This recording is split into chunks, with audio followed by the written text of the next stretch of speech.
City India news channel हक की आवाज। पैराडाइज फंक्शन पैलेस महबूबनगर नसंबली एनएम श्रीनिवास रेड्डी ने आज पीर को महबूबनगर एमएलए कैंप ऑफिस में महबूबनगर ग्रामीण मंडल में कल्याण लक्ष्मी और शादी मुबारक के 50 इस्तेफादा कुनिंदगान को चेक पेश किया। इस मौके पर एनएम श्रीनिवास रेड्डी ने कहा कि चीफ मिनिस्टर रेवंत रेड्डी की क़यादत में हम ख़वातीन की फलाह व बहबूद के लिए आगे बढ़ रहे हैं। हुकूमत आवाम के लिए काम करने के लिए तैयार है। हुकूमत 6 गारंटी स्कीमें मुस्तहक़ अफराद को फराहम करने के लिए पुरअज़्म है। उन्होंने कहा कि आवामी हुक्मरानी के नाम पर हम गुज़िश्ता 1 हफ्ते से आवाम के पास आए और आवाम से दरख्वास्तें वसूल की। हुकूमत ने पहले ही आरटीसी बस में ख़वातीन के लिए मुफ्त सफ़र शुरू किया है। उन्होंने वाज़ह किया कि अवामी हुकूमत ने दलालों की शमूलियत के बगैर फलाही स्कीमों को आवाम तक पहुँचाने का फ़ैसला किया है। इस मौके पर महबूबनगर देही मंडल तहसीलदार सुंदर राजू, नायब तहसीलदार श्याम सुंदर रेड्डी, ज़िला कांग्रेस पार्टी के जनरल सेक्रेटरी सिराज कादरी, मंडल कांग्रेस के सुदूर मालू नरसिम्हा रेड्डी, धर्मापुर नरसिम्हा रेड्डी, प्रताप रेड्डी और अफसरान अवामी नुमाइंदों ने शिरकत की। గ్రామ సంబంధించిన లీడర్లు కానీ ఎంపీటీసీలు జెడ్పీటీసీలు కానీ ఎవరైనా ప్రజాప్రతినిధులు ఎవరు ఉంటే అందరు రాగలరండి ఇక్కడికి.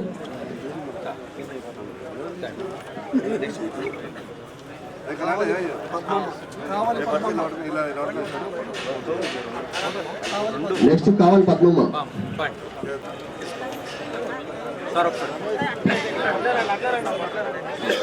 అనంతమ్మ, వడ్డే అనంతమ్మ, వెళ్ళొద్దమ్మా. ఎవరు నాగమణి, చందన కూడా తర్వాత చిట్టమ్మ, వడ్డే చిట్టమ్మ, మనమ్మ, బి మనమ్మ. చాలా కొంతమంది పని లేక దుష్ప్రచారం చేస్తూ ఉన్నారు. చెక్కులు అయిపోతాయి, చెక్కులు నాకు ఎక్కడ పోవు. కళ్యాణ లక్ష్మి చెక్కులు, పెన్షన్స్ అన్నీ కూడా ఖచ్చితంగా ఇంకా ఎక్కువైతే కానీ తక్కువ కావు. కొత్త ప్రభుత్వం వచ్చింది, కాంగ్రెస్ ప్రభుత్వం, ప్రజల కోసం పనిచేసే ప్రభుత్వం. ఎక్కడ కూడా దళారీలు లేకుండా డైరెక్ట్గా మీకు ఎవరికి కూడా 1 రూపాయి ఇవ్వాల్సిన పని లేకుండా సంక్షేమ పథకాలన్నీ కూడా మీ గడప ముందుకు వస్తాయి. అలాగే మేము 6 గ్యారంటీలు ఇచ్చిన మా ప్రభుత్వం తరఫున రేపు ఎన్నికల్లో గెలిస్తే మీరందరూ ఆశీర్వదించి ఎన్నికల్లో గెలిపించారు. 6 గ్యారంటీలు ఖచ్చితంగా అమలైతాయి. మొదటిగా ఆర్టీసీ బస్సులలో మహిళలకు ఉచితమైన ప్రయాణం ఏదైతే స్టార్ట్ చేస్తున్నాం ఆల్రెడీ. ఎంతమంది ఆర్టీసీ బస్సులు ఎక్కారు? చేస్తారా? పిల్లలు చదువుకోవడానికి కూడా ఇంజనీరింగ్ చేసేటోళ్ళు, డిగ్రీ చేసేటోళ్ళు, ఇంటర్మీడియట్ పిల్లలు కూడా ఇప్పుడు బ్రహ్మాండంగా ఆర్టీసీ బస్సులలో ప్రయాణం చేస్తూ ఉన్నారు. అందుకని ఒకసారి చప్పట్లు కొట్టండి గవర్నమెంట్కి. ఇంకా అనేక సంక్షేమ పథకాలు మహిళల కోసం మా ప్రభుత్వం, కాంగ్రెస్ ప్రభుత్వం తీసుకొస్తుంది. అలాగే 500 రూపాయల సిలిండర్ కూడా త్వరలోనే మా మహిళలకు కానుకగా ఇవ్వబోతా ఉన్నాం. ఆరోగ్యశ్రీ కూడా ఇప్పుడు 10 లక్షల రూపాయలు మనకు ఆరోగ్యశ్రీ ఉచితంగా వైద్యం ఏర్పాటు చేస్తున్నాం. దాని విధి విధానాలన్నీ కూడా ఇప్పటికే ఇచ్చినాం. మనకు ఏమైనా ఇబ్బంది ఉంటే మన క్యాంప్ ఆఫీస్కి వచ్చి మన ఇక్కడ ఉంటారు, వాళ్ళకు మీ అప్లికేషన్స్ ఇవ్వచ్చు. ఏమైనా బాధలు ఉంటే కూడా చెప్పొచ్చు. అలాగే అతి త్వరలో రైతు బంధు కావచ్చు, రైతు బీమా, రైతు భరోసా కావచ్చు, అలాగే ఇల్లు లేని నిరుపేదలకు 5 లక్షల రూపాయలు అర్హులైన వాళ్ళందరికీ కూడా ఇచ్చే కార్యక్రమం తొందరలోనే మొదలు పెట్టుకుంటాం. కాబట్టి వాళ్ళు చెప్పే మాటలు నమ్మకండి. 9 ఏళ్లలో వాళ్ళు ఏం వెలగబెట్టారో మన అందరికీ తెలుసు. ఎంతమందికి ఇల్లు కట్టించారు, ఎంతమంది కొత్త రేషన్ కార్డులు ఇచ్చారో మనకు తెలుసు.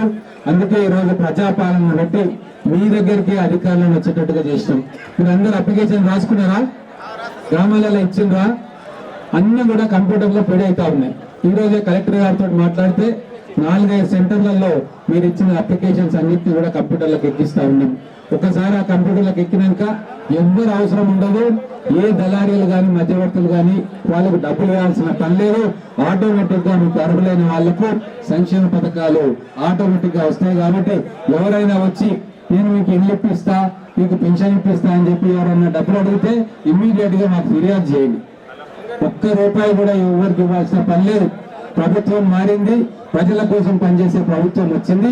ఈ దళారీ వ్యవస్థను మొత్తం కూడా రూపుమాపే కార్యక్రమం చేస్తా ఉన్నాం. అధికారులకు కూడా చాలా స్ట్రిక్ట్ గా చెప్పడం జరిగింది. ఆఫీసులలో ఎవరు దళారులను ఎంటర్టైన్ చేయకండి, ఏదున్నా మీరు డైరెక్ట్ గా గ్రామాల్లోకి వెళ్ళి అక్కడ వాళ్ళ పరిస్థితులను బట్టి మీరు లబ్ధిదారులను ఎంపిక చేయాలి. మేము కూడా ఇక్కడ మానిటర్ చేస్తాం. ఖచ్చితంగా బంగ్లాలు ఉన్న వాళ్ళకు, కార్లు ఉన్న వాళ్ళకు డబ్బులు ఎన్నిక ప్రభుత్వం దగ్గర డబ్బులు లేవు.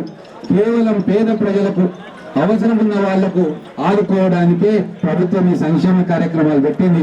ఎవరైనా గవర్నమెంట్ ఉద్యోగి కానీ, గవర్నమెంట్ పెన్షన్ కానీ, ఐటీ కడుతున్న వాళ్ళు కానీ, లేకుంటే 20-30 ఎకరాలున్న భూస్వాములు కానీ, లేకుంటే కార్యాలయ విగతోళ్ళు కానీ, వీళ్లకు ప్రభుత్వ సంక్షేమ పథకాలు తర్వాత వస్తాయి. కానీ మొట్టమొదట వచ్చేది పేదవాళ్ళకి, ఇల్లు లేని పేదవాళ్ళకి, కాయకష్టం చేసేళ్లకు, కూలీలకు, రెక్కాడితే దొక్కాలని పేద ప్రజలకు మొదలు సంక్షేమం అందాలని చెప్పి మేము నిర్ణయం తీసుకున్నాం. కాబట్టి ఆ రకంగా అధికారులు కానీ, రాజకీయ నాయకులు కానీ పనిచేయాలని చెప్పి ఈ సందర్భంగా వాళ్ళందరికీ మనవి చేస్తూ, మీ అందరికీ కూడా కొత్త సంవత్సరం శుభాకాంక్షలు, రాబోయే సంక్రాంతి పండుగ శుభాకాంక్షలు. సంక్రాంతి పండుగ కోసం కొత్తగా మళ్ళీ ఆర్టీసీ బస్సులను ప్రవేశపెడుతూ ఉన్నాం. మీరు ఎక్కడికైనా మీ అత్తగారింటికి పోతారా, ఇంకెక్కడికి పోతారా, ఖచ్చితంగా ఆ బస్సులలో ప్రయాణం చేయాలి. ఇప్పటికీ 9 కోట్ల మంది మహిళలు ఆర్టీసీలో ఉచితంగా ప్రయాణం చేసింది. అందరు ఎక్కిరిచ్చారు, అట్లెట్లు ఇస్తారు అంటే బరాబర్ ఇస్తామని చెప్పినాం కాంగ్రెస్ పార్టీ. ఈరోజు మహిళలు చాలా సంతోషంగా ఉన్నారు. వాళ్ళు ఎక్కడికైనా పోవడానికి ఎవరు పర్మిషన్ తీసుకోవక్కర్లేదు. చక్కగా ఆర్టీసీ బస్సులో కూర్చుంటే వాళ్ళకి ఎక్కడికి పోతారో, కూలికి పోతారా, ఉద్యోగానికి పోతారా, పెళ్లిళ్ళకి పోతారా, దేవాలయాలకు పోతారా, చుట్టాలింటికి పోతారా, వాళ్ళ ఇష్టం ఉన్న దగ్గరికి పోయే ఏర్పాటు తెలంగాణ రాష్ట్రంలో కాంగ్రెస్ ప్రభుత్వం చేస్తుంది. రాబోయే రోజుల్లో ఇంకా అనేక సంక్షేమ పథకాలతోటి మీ అందరినీ కూడా సంతోషపెట్టే కార్యక్రమంగా ఈ ప్రజాప్రభుత్వం చేపట్టబోతా ఉంది. మరొకసారి మీ అందరికీ క్యాంప్ కార్యాలయంలో వచ్చి చెక్కులు తీసుకున్నందుకు, ఏర్పాటు చేసిన అధికారులకు, వచ్చిన కార్యకర్తలకు, ప్రజాప్రతినిధులు, సర్పంచులు, ఎంపీటీసీలకు, లబ్ధిదారులకు అందరికీ కూడా నమస్కారం తెలుపుకుంటూ ముగిస్తా ఉన్నాను. జై హింద్.